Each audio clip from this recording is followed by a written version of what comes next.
Hello everyone, how are you? I hope you are doing good. So today we are going to start with a new lesson which is land, soil, water, natural vegetation and wildlife resources. So we have already discussed about what are resources and how are they significant for our existence on this planet. But today we are going to specifically discuss about the resources that we do not use directly, but they play a very important role in our existence and sustenance of life on this planet indirectly. So let's begin. In this chapter we are going to learn the following. We'll see what is land, how do we use land, what are the usages of land, conservation of land resources, what is soil, landslides, we'll do a case study on landslides, then factors that affect soil formation, then we'll see what are the causes for degradation of soil and what are the conservation methods for that. We learn about what is water, the problems of water availability, the conservation of water resources, how can we preserve and conserve water resources, what is natural vegetation and wildlife, distribution of natural vegetation and then conservation of natural vegetation and wildlife. So let's begin.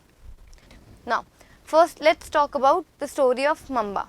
So Mamba is just like you, a child who lives in a small village of Tanzania which is located in Africa.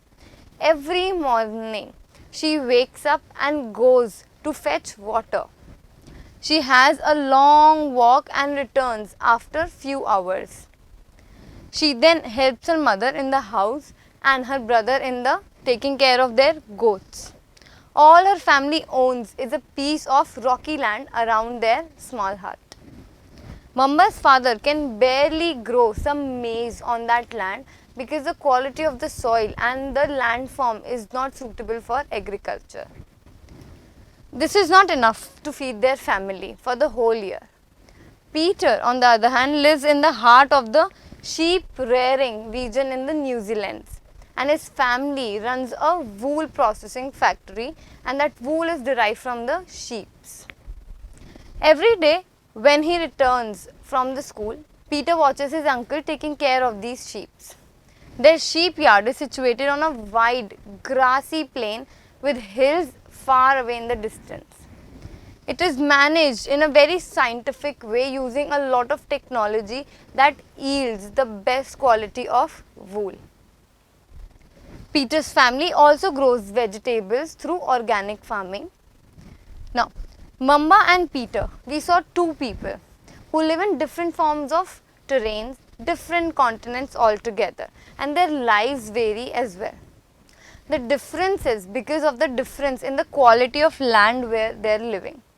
In case of Mamba, the land that they have is not suitable for agriculture. To toil the soil, it is very difficult. Whereas Peter lives in plain and grassy areas, therefore the land is very fertile and they use technology in order to grow, they use technology in order to cultivate crops. It also depends on the availability of resources. That is the main reason that differs from one another. Now, what did we observe here? We saw that how different landforms, different topographies, different technologies may vary drastically in the kind of life that people live.